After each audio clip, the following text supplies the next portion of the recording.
Belim kırdı bacı Zeynep, alemdarım düşen zaman. Belim kırdı bacı Zeynep, alemdarım düşen zaman. Bu sözler nedir Hüseyin'im? Canım olsun sana kurban, canım olsun sana kurban. Kaldı vahid yardımcı yok, Azgar Sakine ağlıyor. Bugün Neynava çölünde sizlere ettiler farman. Bugün Neynava çölünde sizlere ettiler farman. Vasiyetimi verdim bacı, amanatım sana Zeynep. Delil alamet görüldü, ayan oldu bu da burhan.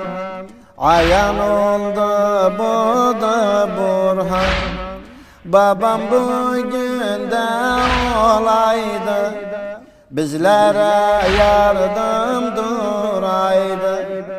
Seni bile görmeyeydi, olan hak batıla furkan.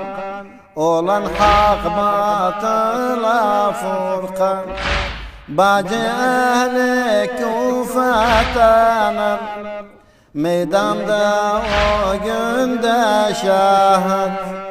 Koyun kurttan nice kaçar, halların aynadı yaman.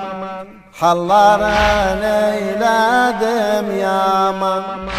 Kattım sağlarını sola, zanhara geldi bu ümmet. Gökten nide geldi mene, bu hala şahittır Rahman.